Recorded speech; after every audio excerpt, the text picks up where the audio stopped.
नमस्कार दोस्तों, स्वागत है आपका अपने यूट्यूब चैनल पे। और आज हम इस वीडियो में डिस्कस करने वाले हैं इंटरनेशनल मदर लैंग्वेज डे के बारे में, और जिसको हिंदी में बोलते हैं अंतर्राष्ट्रीय मातृभाषा दिवस। और इसके बारे में बात करेंगे, पूरा जितना डिटेल है उसके बारे में पूरी बात करेंगे। और इसके जो प्रमुख बिंदु होंगे इस वीडियो में, इसके उद्देश्य, ये दिवस क्यों मनाया जाना शुरुआत हुई, इसका उद्देश्य क्या है, थीम इस साल 2023 की थीम क्या है, उसके बारे में डिस्कस करेंगे। और इसकी पृष्ठभूमि क्या है, क्या इसका इतिहास रहा जिससे मनाया जाना शुरू हुआ, और साथ में भारतीय संविधान द्वारा जो अनुच्छेद दिए गए हैं, किसके अंतर्गत कितनी भाषाएं जो संरक्षित की गई हैं, वो अनुच्छेद कौन कौन से हैं, और भारतीय सरकार द्वारा प्रदान की गई या शुरू की गई पहल कौन कौन सी हैं, उसके द्वारा स्थापित संस्थान कौन कौन से हैं जो भाषा संरक्षण को एक अपने आप में अहम हिस्सा बनाते हैं। आइए शुरुआत करते हैं। तो ये बात शुरू होती है इसके उद्देश्य से, और इसका उद्देश्य है भाषा को, इस दिन का जो उद्देश्य है भाषाई और सांस्कृतिक विविधता के लिए जागरूकता पैदा करना। अपनी भाषा और जो अपनी कल्चर है, जो भी विविधताएं उसमें हैं, उसको संरक्षित करना, ये इसका मेन उद्देश्य है कि हर जगह हर लिपि ये सुरक्षित होनी चाहिए। और ये जो प्रारंभ होता है हर साल 21 फरवरी को ये हर साल मनाया जाता है। और बात करें तो 2008 को भाषा वर्ष के रूप में यूएनओ द्वारा घोषित किया गया था। तो हर साल की 21 फरवरी को ये मनाया जाता है। अब बात करते हैं इसके अंतर्राष्ट्रीय भाषा दिवस की थीम के बारे में। तो इस वर्ष की जो थीम है वो है बहुभाषी शिक्षा और शिक्षा को बदलने की आवश्यकता। ये इसकी थीम है, जिसको हम इंग्लिश में कह सकते हैं multilingual education, a necessity to transform education. ये इसकी इंग्लिश और हिंदी दोनों में थीम दी गई है। और इस थीम को आपको याद रखना बहुत ज़रूरी है, क्योंकि कभी कभी इंग्लिश में ऑप्शंस दिए होते हैं और कभी कभी हिंदी में पूछा जाता है। और बात करते हैं फिर इसकी पृष्ठभूमि के बारे में। तो ये बात शुरुआत होती है 1947 में। 1947 में जब पाकिस्तान के अलग अलग हिस्से थे, और जो पूर्वी पाकिस्तान था जिसे वर्तमान में बांग्लादेश के रूप में जाना जाता है, और पश्चिमी पाकिस्तान जो अभी पाकिस्तान है, ये अलग अलग दो संस्कृतियों के, दो भाषा के अलग अलग राष्ट्र थे। जहाँ पे जो बांग्लादेश है आज का वर्तमान का, वहाँ पे बांग्ला भाषी बोलने वाले बहुतायत में लोग रहते थे। और उसके बाद क्या हुआ कि 1948 में पाकिस्तान सरकार ने क्या किया, हिंदू जो आपका बांग्लादेश है और जो पश्चिमी और पूर्वी बांग्लादेश के लिए इन्होंने क्या किया कि उर्दू को ही एकमात्र राष्ट्रीय भाषा घोषित कर दिया। भले ही अधिकांश लोग बंगाली या बांग्ला बोलते थे, पर पूर्वी पाकिस्तान में बांग्लादेश ने बांग्ला को राष्ट्रीय भाषाओं में से एक बनाने की मांग की। अब क्या हुआ कि जो बांग्लादेश था, जो आज का बांग्लादेश है, जो तत्कालीन पूर्वी पाकिस्तान था, वहाँ पे बांग्ला भाषा को भी एक राष्ट्रीय भाषा दर्जा देने की मुहिम स्टार्ट हुई।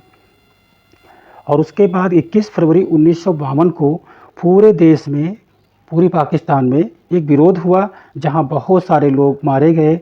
भाषा आंदोलन में सफलता तो मिली, लेकिन क्या हुआ कि बहुत सारे लोग इस आंदोलन में मारे गए।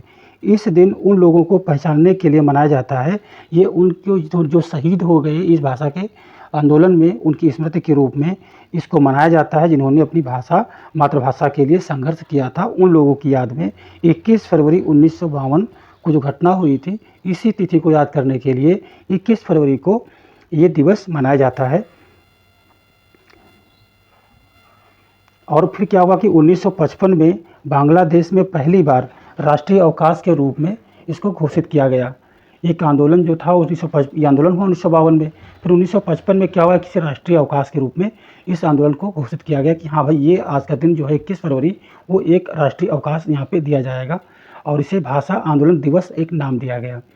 फिर आगे जब बात बढ़ती है 1999 में, तब वहाँ पे आ जाता है यूएनओ तक बातें पहुँच जाती है।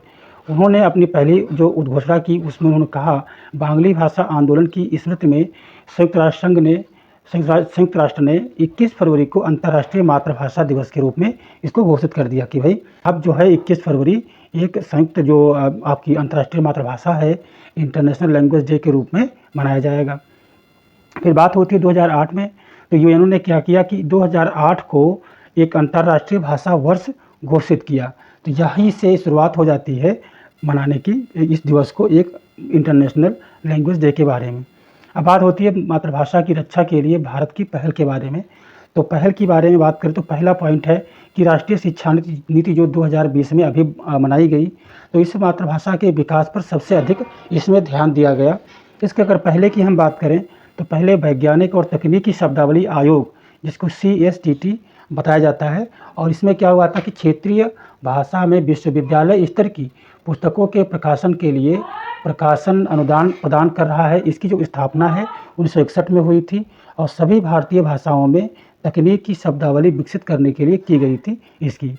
अगली बात होती है राष्ट्रीय अनुदान मिशन की, जिसको हम बोलते हैं NTM, को केंद्रीय भारतीय भाषा संस्थान मैसूर के माध्यम से कार्यान्वित किया जा रहा है, जिसके तहत विश्वविद्यालयों और कॉलेजों में निर्धारित विभिन्न विषयों की पाठ्यपुस्तकों का 8वीं अनुसूची की सभी भाषाओं में अनुवाद किया जा रहा है। इसके अंतर्गत जितनी सारी चीज़ें हैं उनको उन्हीं 8 भाषा में बताया जा रहा है जो भी 8वीं अनुसूची की भाषा में सम्मिलित हैं।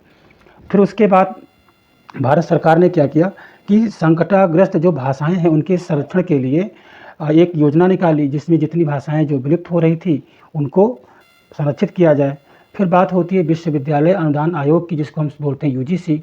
तो ये क्या करता है, ये देश में एक उच्च शिक्षा पाठ्यक्रमों में क्षेत्रीय भाषाओं को भी बढ़ावा देता है और केंद्रीय विश्वविद्यालयों में लुप्त प्राय भाषाओं के लिए केंद्र की स्थापना योजना के तहत 9 केंद्रीय विद्यालयों का समर्थन करता है। फिर बात होती है आगे भारतवाणी परियोजना, और एक भाषा होती है जिसे बोलते हैं भारतीय भाषा विश्वविद्यालय BBP। तो ये क्या है कि ये अन्य पहलों में प्रस्तावित हैं जिनके अंतर्गत जो भाषा संरक्षण किया जाएगा, ये चीज़ होती है हमारे भारत सरकार की तरफ से। अब बात होती एक जो राज्य है केरल में एक नमत बसई पहल है जो केरल की खुद की है, केरल राज्य सरकार की है ये पहल, और जिसमें आदिवासी क्षेत्रों के बच्चों को शिक्षा के माध्यम के रूप में स्थानीय भाषा को अपनाकर शिक्षित करने में बहुत फ़ायदेमंद साबित हो रही है ये। अगली बात करें तो होता है गूगल का प्रोजेक्ट नवलेखा। ये क्या करता है, मातृभाषा की रक्षा के लिए प्रौद्योगिकी का उपयोग करता है। इस परियोजना का उद्देश्य भारतीय स्थानीय भाषाओं में ऑनलाइन सामग्री को बढ़ाना है। ये चीज़ें हुई इसके पहल के बारे में। और अब हम बात करते हैं आगे संवैधानिक और कानूनी प्रावधान के बारे में जो भारत के द्वारा किए गए। अब बात होती है अनुच्छेद 29, अनुच्छेद 29। तो इसमें क्या था कि अल्पसंख्यकों के हितों का संरक्षण किया गया। सभी नागरिकों को अपनी भाषा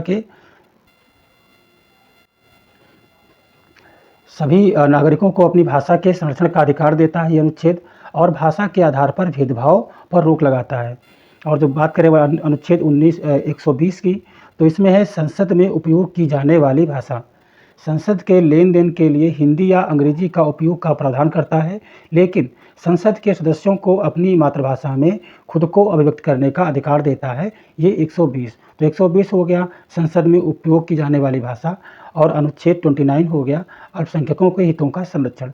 और अगर हम और बात करते हैं तो एक भारतीय संविधान का भाग हमारा है 17वां भाग, जिसमें 343 से 351 तक ये आधिकारिक भाषाओं से संबंधित है, और जिसमें अनुच्छेद 350A ये कहता है कि प्राथमिक स्तर पर मातृभाषा में शिक्षा की जो सुविधा है उसको ये प्रदान करता है। प्रत्येक राज्य और राज्य के भीतर प्रत्येक स्थानीय प्राधिकरण का यह प्रयास होगा कि शिक्षा के प्राथमिक स्तर पर मातृभाषा में शिक्षा के लिए पर्याप्त सुविधाएं प्रदान की जाएं।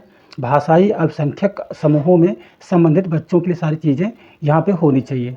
अब इसके आगे एक और अनुच्छेद की बात करते हैं 350B। तो इसमें कहा जाता है भाषाई अल्पसंख्यकों के लिए विशेष अधिकारी नियुक्त किए जाएंगे। राष्ट्रपति को भाषाई अल्पसंख्यकों के लिए संवैधानिक सुरक्षा उपायों से संबंधित सभी मामलों की जांच करने और उन्हें रिपोर्ट करने के लिए भाषाई अल्पसंख्यकों के लिए एक विशेष अधिकारी नियुक्त करना चाहिए। राष्ट्रपति को ऐसी सभी रिपोर्ट संसद के समक्ष रखनी चाहिए और उन्हें संबंधित राज्य सरकार को भेजना चाहिए।